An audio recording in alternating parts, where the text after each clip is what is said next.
Ambassador Hyunwoo stood at the tall windows of the council chamber, watching the peaceful ships move slowly through space around the station. The Galactic Council had enjoyed 300 years of peace. 12 different alien species worked together, solving problems through long talks and careful agreements. War was something they read about in old history books. The Zalani ambassador was tall and thin, with pale blue skin that glowed softly in the station's lights. His people had never fought a real war. None of the council species had. When problems came up, they would meet for weeks or months talking until everyone agreed on a solution. It was slow, but it worked until now. The emergency meeting had been going on for 6 hours. Around the circular table sat representatives from all 12 council worlds.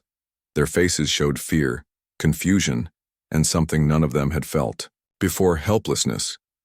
"The Vex star destroyed Proxima Harmony in 4 hours," said the Mordai delegate, her voice shaking. 4 hours. We had 12,000 colonists there. "They ignore all our messages," added the Kethani ambassador. "We sent our best diplomats. The Vextar ships just kept coming." Hyunwoo turned from the window.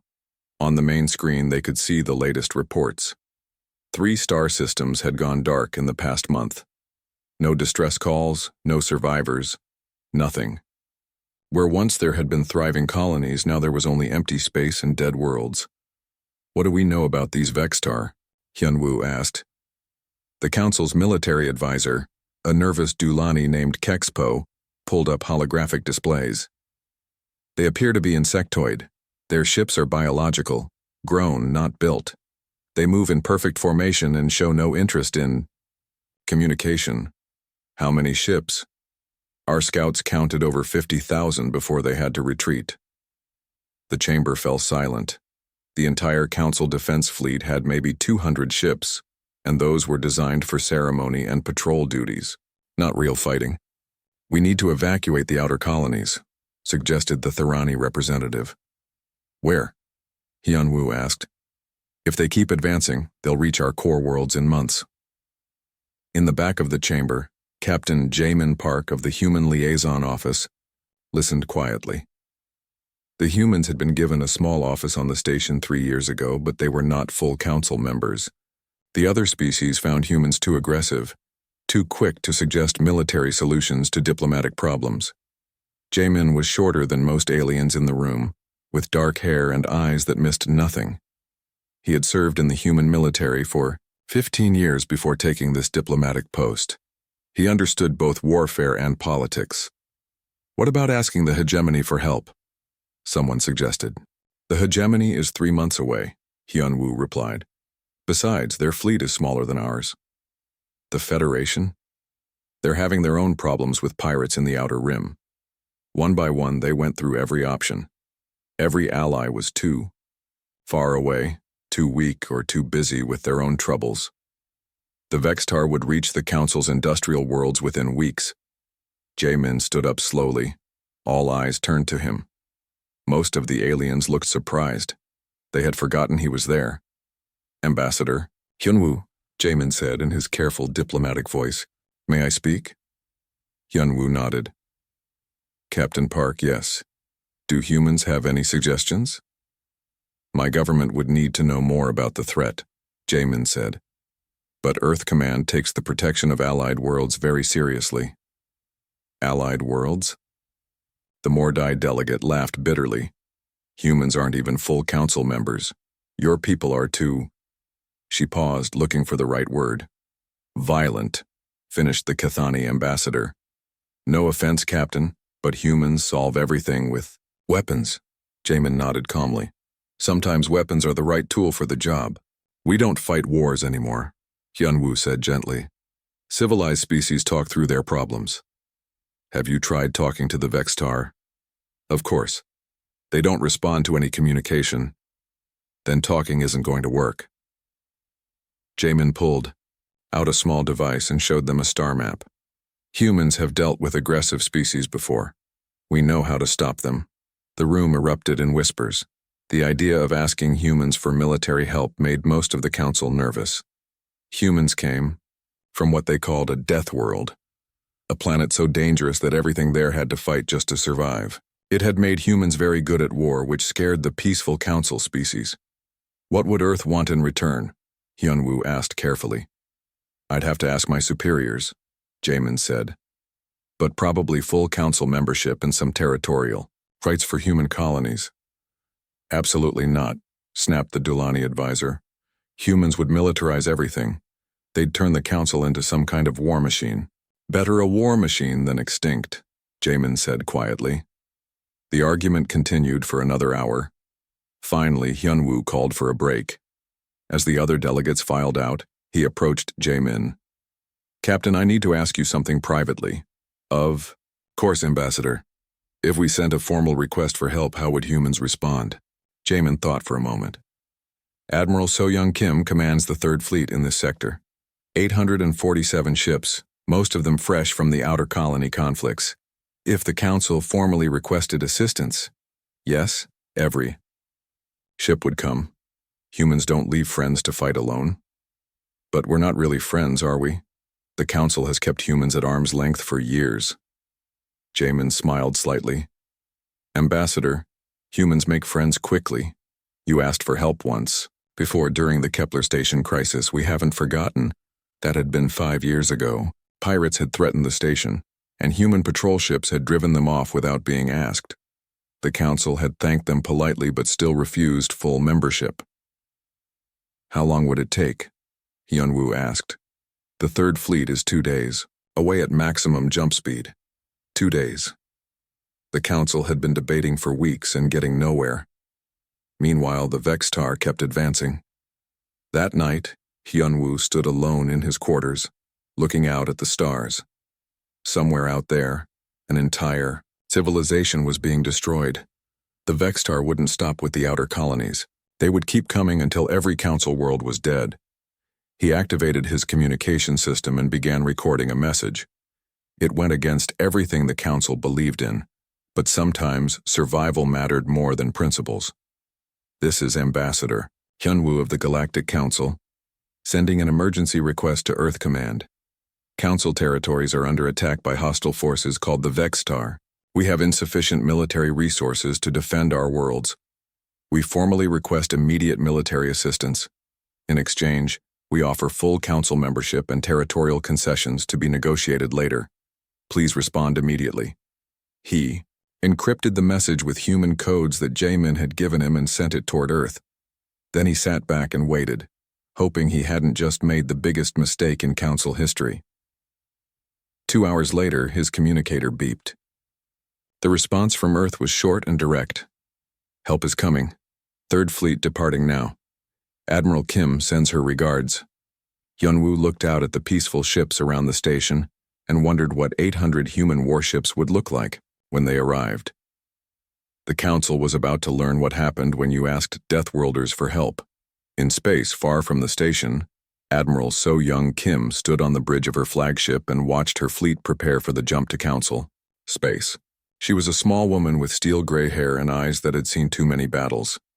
The Third Fleet was her pride.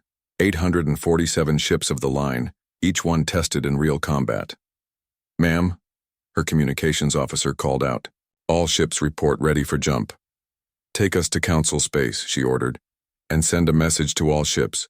We're going to show these Vextar what happens when they threaten our friends. The fleet jumped, leaving only empty space behind.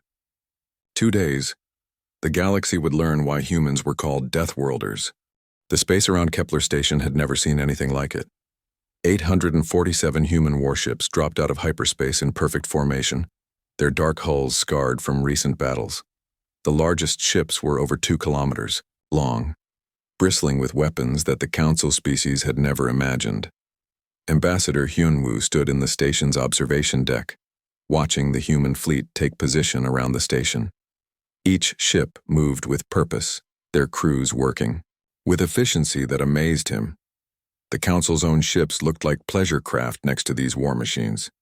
Kepler Station, this is Admiral So-young Kim of the Third Fleet, came a crisp voice over the communication system. Requesting permission to dock for tactical briefing.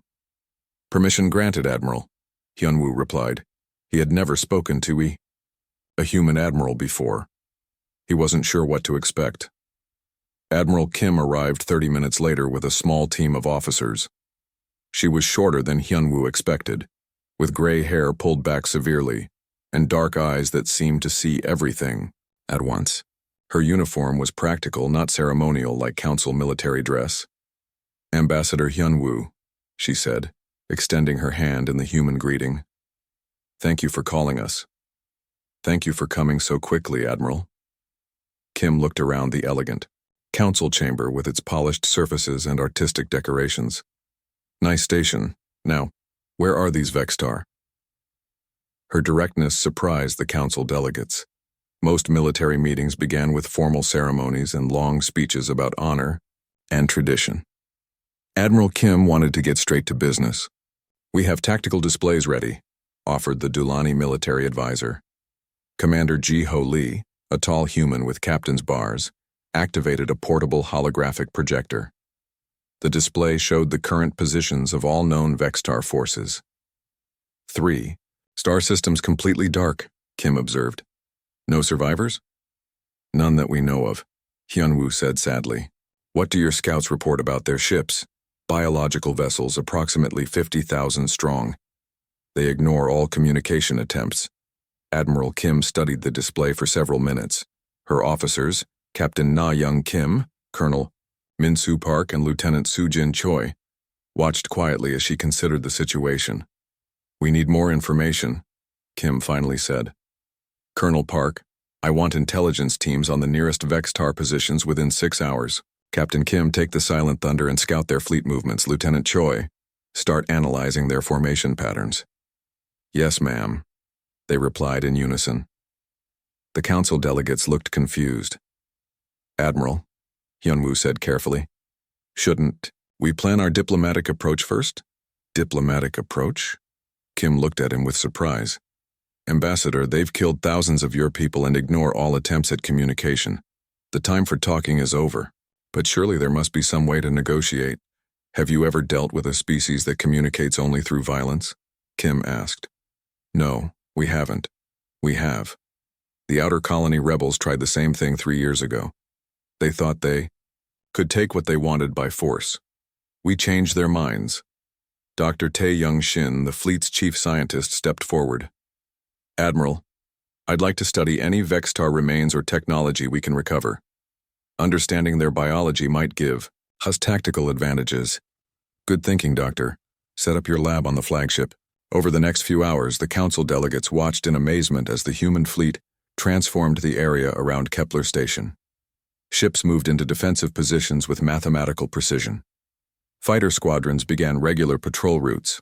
Supply ships started setting up ammunition depots and repair facilities. "They're so organized," whispered the Mordai delegate. "And fast," added the Kethani ambassador. "They've accomplished more in 4 hours than our fleet does in a month." Captain Jamin Park found himself serving as translator between the two military cultures. The council species were used to lengthy planning sessions and formal procedures. Humans preferred quick decisions and immediate action. "Why do they keep talking about boarding actions?" asked the Dulani advisor. "Human Marines trained to fight inside enemy ships," Jamin explained. "During space combat? That's impossible. Not for humans." The first real test came 18 hours later. Captain Nayoung Kim's stealth ship Silent Thunder detected a small Vextar patrol group near the mining world of Beta Centauri. 12 biological ships, each about the size of a council frigate. "Admiral," came Nayoung's voice over the comm, "I have eyes on the Vextar. They're strange." "Define strange, Captain." "The ships look grown, not built. No visible weapons, but I'm reading massive bioelectrical activity. They're moving toward Beta Centauri." Admiral Kim made her decision quickly. "All ships jump to Beta Centauri. We intercept in 20 minutes. The council delegates watched in shock as the entire human fleet prepared for immediate combat.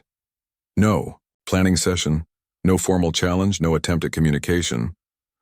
"Shouldn't we try to talk to them first?" Hyunwoo asked desperately. "You've been trying to talk to them for weeks," Kim replied. "How did that work out?" 20 minutes later, the human fleet emerged from hyperspace near Beta Centauri. The Vextar ships were already in orbit around the mining station, apparently studying it. All ships attack Formation Delta, Admiral Kim ordered. Marines, prepare for boarding operations. The battle began instantly.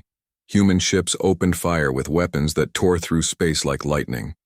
The Vextar ships responded with some kind of bioplasma that ate through metal like acid. But the humans fought differently than anything the galaxy had ever seen. Instead of the formal ship-to-ship duels that Council species preferred, they attacked from multiple directions at once. Fighters swarmed around the larger bioships while Marines in armored suits flew directly toward enemy hulls. They're boarding, during active combat, breathed the Dulani advisor. That's insane. Commander Ji-Ho Lee led the first boarding party onto a Vextar ship. His Marines cut through the biological hull with plasma torches and fought their way inside while the ship was still firing at human vessels. What they found inside changed everything. Admiral, Ji-Ho's voice crackled over the comm. These aren't individual ships, they're parts of something bigger. The whole interior is one giant brain. Dr. Shin, monitoring from the flagship, immediately understood. They're a hive mind. Each ship is like a nerve cell in a massive brain. Can we disrupt their communications? Admiral Kim asked. Maybe. I'm reading unusual electromagnetic patterns. If we could generate the right frequency. Engineer Dong-Hyun Lee, working frantically in the flagship's engineering section, began modifying the fleet's communication arrays. Give me 10 minutes, he called out. The battle raged around Beta Centauri. Human ships took damage but kept fighting with a ferocity that amazed the watching council delegates. When one ship's weapons failed, it rammed the nearest Vextar vessel. When Marines ran out of ammunition, they fought with whatever they could find. Got it, Engineer Lee announced. He activated his modified array, sending a specific electromagnetic pulse toward the Vextar ships. The effect was immediate. The bioships began moving erratically, their perfect formation breaking apart. Some crashed into each other while others fled in random directions. Their coordination is broken, Dr. Shin reported excitedly. The electromagnetic pulse disrupts their neural network. Within an hour, all 12 Vextar ships were either destroyed or fleeing. The mining station was saved, and the humans had learned something crucial about their enemy. But Admiral Kim wasn't celebrating. She stood on her bridge, studying the tactical displays with a grim expression. "What's wrong, ma'am?" asked Lieutenant Soo-Jin Choi. "This was too easy," Kim replied. 12 ships? That was a scouting force. The real fleet is still out there. Colonel Min-Soo Park nodded grimly. Intelligence reports are coming in from our deep scouts. The main Vextar force is massive. Over 50,000 ships. 50,000? Hyunwoo had joined them on the bridge, his blue skin pale with shock. And they're adapting, Admiral Kim added. By now they know about our electromagnetic weapon. They'll find a way around it. So what do we do? Admiral Kim looked at the tactical display showing the approaching Vextar swarm. Even with 800 human ships and the new electromagnetic weapon, the odds were overwhelming. We do what humans always do, she said quietly. We find a way to win. In the depths of space, the main Vextar swarm continued its advance toward Council space. 50,000 bioships moved with deadly purpose, their collective intelligence already working to counter the human weapons. The galaxy was about to see what happened when an unstoppable force met beings who refused to yield. The images from the deep space sensors made everyone in the council chamber go silent. 50,000 Vextar bioships filled the tactical display, moving in perfect formation toward the council's heart worlds. Each ship pulsed with sickly green light, and they stretched across space like a vast living cloud of death. They'll reach New Geneva in 14 days, reported Colonel Min-Soo Park, his voice steady despite the overwhelming numbers on screen. At current speed, they'll hit our outer defense grid in 10. Admiral So-Young Kim stood before the holographic display, studying the enemy formation with the calm focus that had made her famous throughout the human fleet. Around her, council delegates whispered fearfully among themselves. 60-1 odds, she said quietly to her officers. I've seen worse. When? Asked Lieutenant Soo-Jin Choi. The Battle of Titan Station. We were outnumbered 40-1 by rebel forces. How did that turn out? We won. Kim's smile was cold as space, but it cost us. Ambassador Hyunwoo approached the human command group. His usual diplomatic calm was cracking under the pressure. Admiral, perhaps we should consider evacuation. The outer colonies could be moved to where? Kim interrupted. Look at that formation. They're not just heading for New Geneva. They're spreading out to hit every major council world simultaneously. Dr. Tae-Young Shin, who had been studying the bioship data for hours, looked up from his portable lab station. Admiral, I've analyzed the remains from the Beta Centauri battle. The Vextar aren't just conquering, they're transforming. Explain. Their bioships carry genetic rewriting viruses. They don't just kill populations, they convert entire ecosystems to match their biology. Every world they take becomes a breeding ground for more Vextar. The chamber fell silent except for the soft hum of electronics. The full horror of what they faced was becoming clear. This wasn't just an invasion, it was the complete erasure of all non-Vextar life in the galaxy. How long before they reach Earth? Asked Captain Na-Young Kim. Colonel Park consulted his star charts. If they finish with Council space, maybe 6 months to a year. Then we stop them here, Admiral Kim said simply. Ma'am. Commander Ji-Ho Lee spoke up carefully. The numbers, I can count, Commander. 50,000 of them. 847 of us. We've fought worse odds. Have we? Asked the Dulani military advisor, his voice shaking.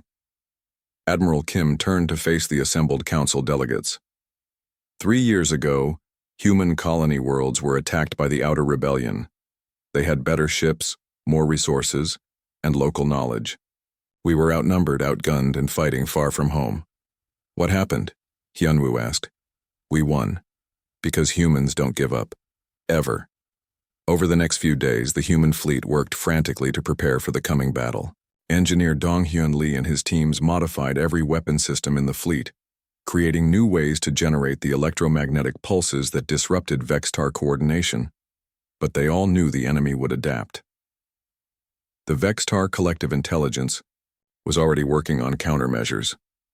Captain Na-Young Kim took the Silent Thunder on deep reconnaissance missions, getting close enough to the Vextar swarm to study their formations. What she reported back was disturbing. They're learning, she told the command staff. The bioships at the front of the formation are developing electromagnetic shielding. They're literally evolving defenses as they travel. How fast can they adapt? Admiral Kim asked.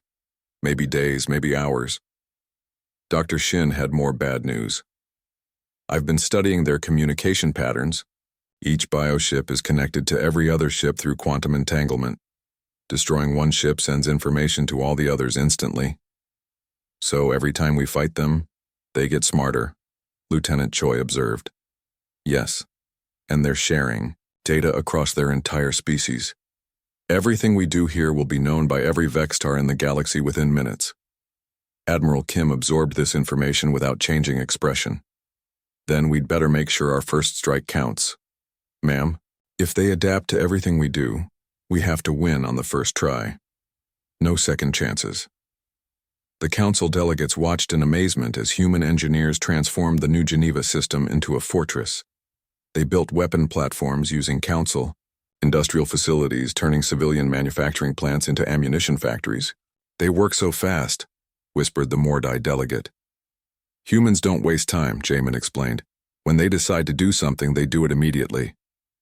But the Vextar outnumber them so badly. Numbers don't always win battles. Sometimes, determination matters more. The human Marines trained constantly, preparing for boarding actions that seemed impossible. Commander Ji-Ho Lee drilled his troops in zero-gravity combat, teaching them to fight inside enemy bioships while under fire. Sir, one of his Marines asked during a break, how do we board 50,000 ships with only 800 of our own? We don't board all of them, Ji-Ho replied. We find the important ones and take those. How do we know which ones are important? Dr. Shin thinks their command ships will be the largest bioforms. We target those first. The Marine looked at the tactical displays showing the size of the Vextar swarm. That's still thousands of command ships. Then we'll have to work fast. Ambassador Hyunwoo found himself spending more time with the human command staff.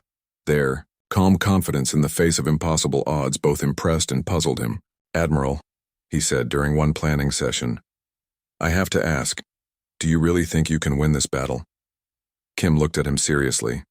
"Ambassador, humans have been fighting impossible battles since we first picked up sharp sticks. We're still here. But this is different. The numbers don't matter. What matters is that we're fighting for something worth dying for. And what's that? The right of every species to exist. The Vextar want to turn the entire galaxy into copies of themselves. We can't let that happen. Even if it costs you everything, especially then." Captain Nae-young Kim returned from her final scouting mission with urgent news. "Admiral, they've changed formation. The command ships are moving to the center of the swarm, protected by thousands of smaller vessels." "Smart," Admiral Kim admitted. "They're learning from the Beta Centauri battle. There's more. I detected massive energy buildups in the larger bioships. They're preparing some kind of super weapon." Dr. Shin analyzed Na-young's sensor data. "It looks like a viral weapon.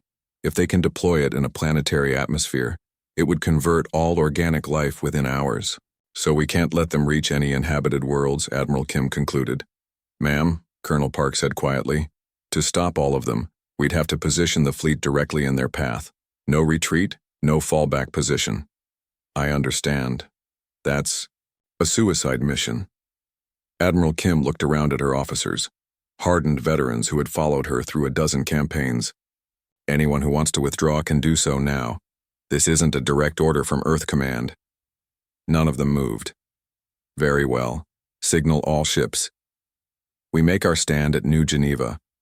As the human fleet prepared for what might be their final battle, word spread throughout Council space. Civilian ships began evacuating the outer worlds, but many Council species chose to stay and fight alongside the humans, even though their ships were no match for the Vextar. "We can't abandon the humans," Ambassador Hyunwoo told the emergency Council session. "They came to help us. Now it's our turn to help them." "With what?" demanded the Dulani advisor. "Our ships are ceremonial at best. Then we'll use them as decoys, as supply ships, as anything that helps. These humans are willing to die for our worlds. The least we can do is stand with them."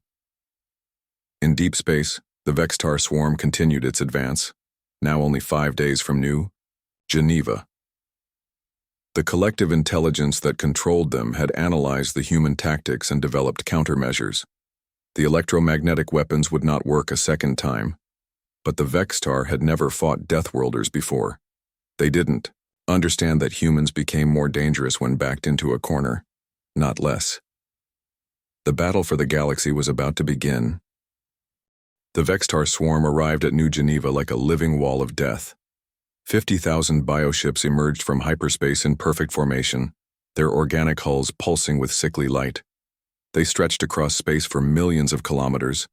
Blotting out the stars, Admiral So-young Kim stood on the bridge of her flagship, watching the tactical display with steady eyes. Around her, the human fleet hung in space like a thin line of steel between the swarm and the Council worlds. "All ships report ready, Admiral," called out her communications officer. 847 human ships against 50,000, Lieutenant Soo-jin Choi observed quietly. "Better odds than the Alamo," Admiral Kim replied calmly. Behind the human fleet, several hundred Council ships had taken position. Their weapons were weak and their crews inexperienced, but they had refused to abandon their human allies. "Council, fleet reports ready to assist." Ambassador Hyunwoo's voice came over the comm from his command ship. "Stay back and provide support," Admiral Kim ordered. "This is going to get ugly fast." The Vextar swarm began its advance, moving with the patience of a species that had conquered 1,000 worlds. They had adapted their tactics since Beta Centauri. Electromagnetic shielding covered their bioships, and new weapon systems had grown from their organic hulls. "They're not making the same mistakes twice," Dr. Tae-young Shin reported from his analysis station. "Neither are we," Admiral Kim replied. "All ships, execute Omega formation." The human fleet spread out into a defensive pattern that looked chaotic to outside observers, but made perfect sense to veterans of the Outer Colony Wars. Instead of meeting the enemy head-on, they created overlapping fields of fire that would force the Vextar to split their formation. "First wave incoming," announced Captain Na-Young Kim from the Silent Thunder. 5,000 bioships moving fast. "All ships open fire," Admiral Kim ordered. Space erupted in violence. Human weapons sent streams of energy and metal into the advancing Vextar ships. The biovessels responded with plasma bursts that ate through armor like acid. Several human ships died in the first exchange, but their sacrifice wasn't wasted. "Target the big ones," called Commander Ji-Ho Lee as his Marines prepared for boarding operations. Dr. Shin says the command ships coordinate the smaller vessels. The human fighters launched from their carriers, swarming around the larger bioships like angry wasps.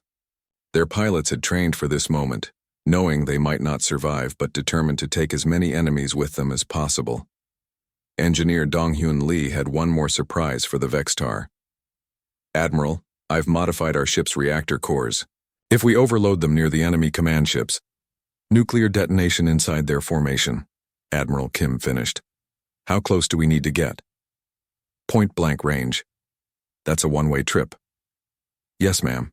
The battle raged for 6 hours. Human ships fought with desperate courage using tactics the Vextar had never encountered. When their weapons failed, they rammed enemy vessels. When their hulls were breached, Marines fought on in vacuum suits. Captain Jamin Park found himself commanding a damaged cruiser when its captain was killed. He had never expected to lead ships in battle, but years of watching human military operations had taught him their methods. "All power to forward guns," he ordered. "Ram that command ship." "Sir, we won't survive the impact," his remaining crew member warned. Neither will they. The human sacrifice began to tell. Thousands of smaller Vextar bioships lost coordination as their command vessels were destroyed. But for every enemy ship that died, the humans lost 3 of their own. "Fleet strength down to 400 ships, reported Colonel Min-Soo Park grimly. "Enemy numbers still over 30,000, added Lieutenant Choi. Admiral Kim never wavered. "All ships, execute final protocol." Her officers knew what that meant.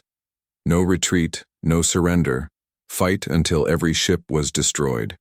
They had trained for this moment their entire careers. Dr. Shin made a crucial discovery in the middle of the battle. "Admiral, I've found something. The Vextar command structure isn't just hierarchical, it's vulnerable.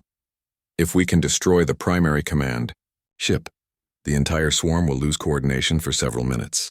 "Which one is the primary?" "The largest bioform at the center of their formation.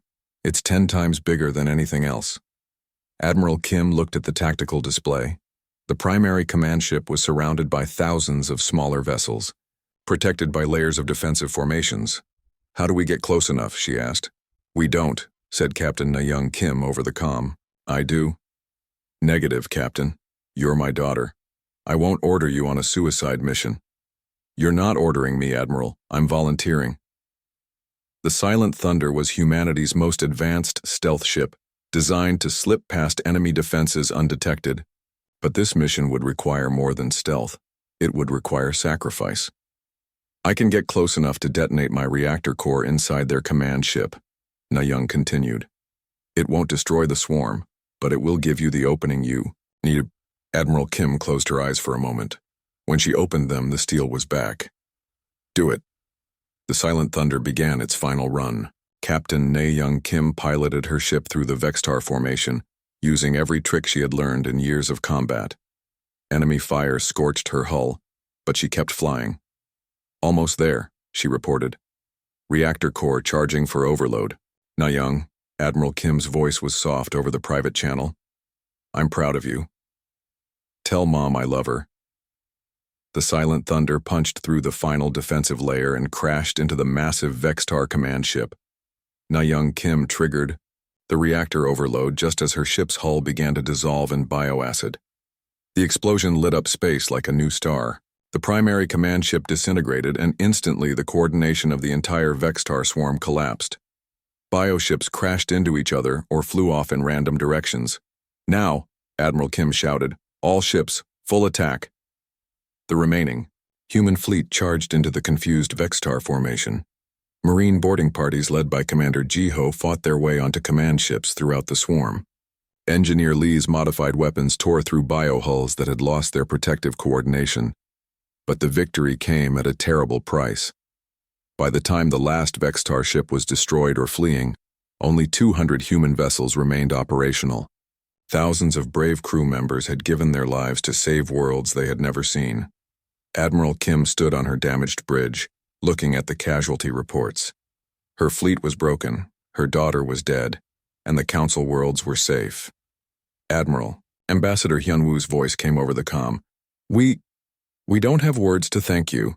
You don't need words, Kim replied quietly. Just remember what it cost. In the wreckage of the battlefield, rescue ships from both human and Council fleets searched for survivors. They found heroes among the debris, Marines who had fought impossible odds, engineers who had kept weapons firing with their dying breath, pilots who had rammed their fighters into enemy command ships. The galaxy had seen what happened when Deathworlders fought for something they believed in. The Vextar swarm was broken, their threat ended forever, but the price had been written in human blood across the stars. Commander Jiho Lee, wounded but alive, found Captain Jamin Park floating in an escape pod near the wreckage of his ship. You did good, Jiho told him. We all did, Jamin replied, looking at the debris field that had once been the Third Fleet. The question is, was it worth it? Ask the billions of Council citizens who will wake up tomorrow because we were here. In the distance, the worlds of New Geneva shone peacefully in their star's light, unaware of how close they had come to extinction. The Deathworlders had kept their promise, even unto death, but the cost would never be forgotten. The memorial service was held in space, among the wreckage of the Third Fleet. Ships from every Council world gathered to honor the humans who had died defending species they barely knew. Admiral So Young Kim stood at attention on her battered flagship as the names of the fallen were read aloud. Captain Na Young Kim, Silent Thunder. Kim's face remained steady, but her hands trembled slightly. Her daughter's sacrifice had saved the galaxy, but the cost would haunt her forever. Captain Jamin Park, Cruiser Harmony. Jamin had survived his ramming attack barely. Now he floated in a medical pod, his body broken but his spirit undefeated. The Council had already declared him a hero of the galaxy. Engineer Dong Hyun Lee, Battleship Thunderstrike. Lee had died keeping his ship's weapons firing until the very end. His modifications had destroyed dozens of Vextar command ships before his own vessel was overwhelmed.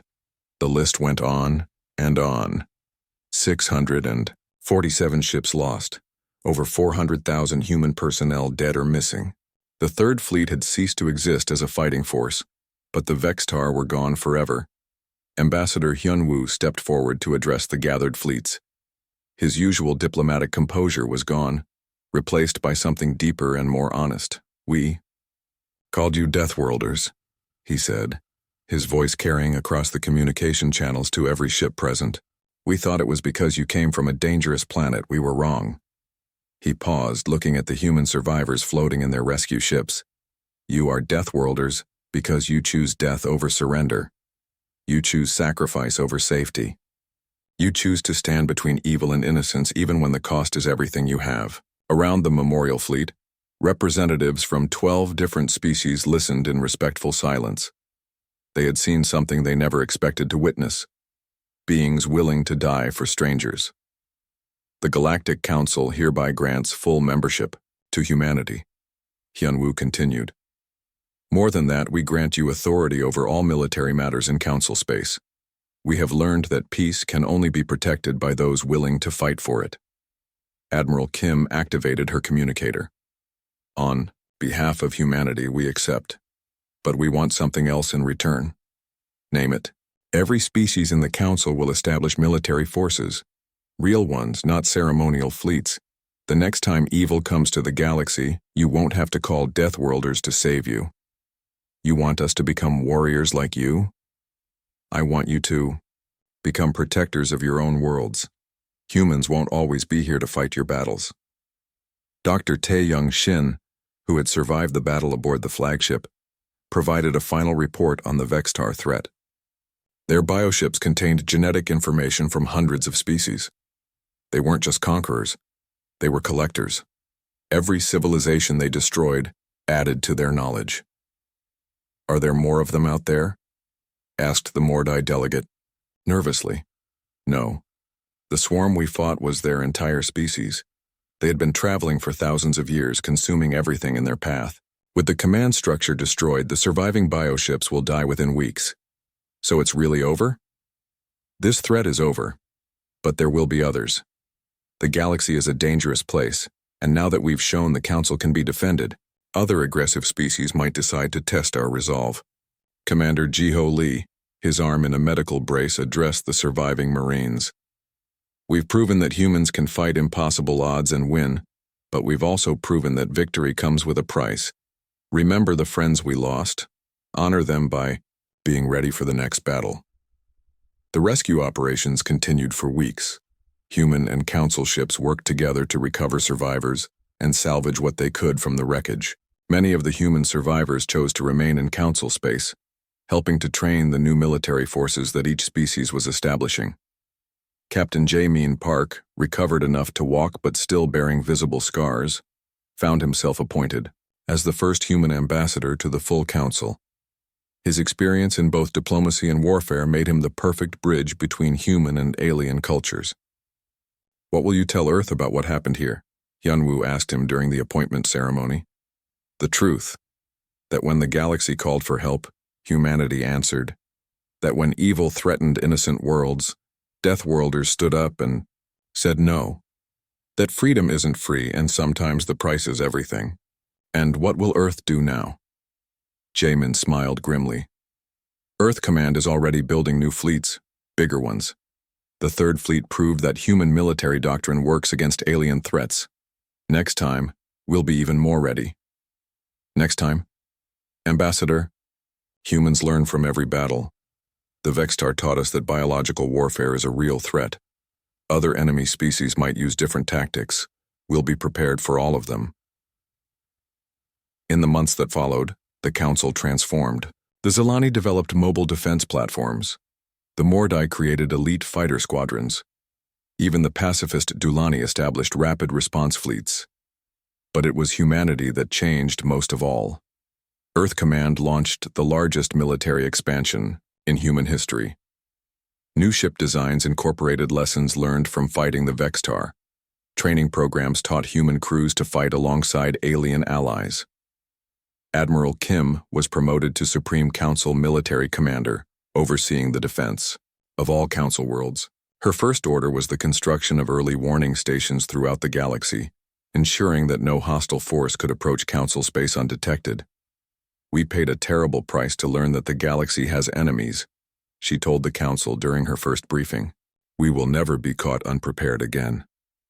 The memorial to the Third Fleet was built on New Geneva, the world they had died defending. It was a simple monument, a wall of black stone with the names of every human who had fallen in the battle. But the inscription below those names became famous throughout the galaxy. They came from a world that tried to kill them every day. They died so that gentler worlds might live. Remember them when the stars shine peaceful in your sky. Years later, when other aggressive species tested Council defenses, they found not just humans waiting for them, but an entire galaxy that had learned the value of strength. The Council species had become warriors in their own right, trained by the best teachers in the galaxy, the survivors of the Third Fleet. But it was the human fleets that other species feared most. Word spread through the dark corners of the galaxy about what had happened to the Vextar.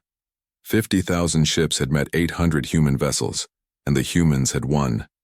"Never fight the Deathworlders," became the whispered warning among pirates and raiders. They don't know how to lose. And in the depths of space, human patrol fleets continued their watch, ready to respond to any call for help. Because that was what Deathworlders did. They stood between the innocent and the darkness no matter what it cost. The galaxy was safe, protected by beings who had learned long ago that some things were worth dying for. And among the stars, the spirits of the Third Fleet watched over the peace they had purchased with their lives. On Earth, children learned the story of Admiral Kim and her brave fleet. They learned about sacrifice and courage, about standing up to impossible odds, about protecting those who couldn't protect themselves. And some of those children grew up to join the new fleets, carrying on the tradition of the Deathworlders who had saved the galaxy.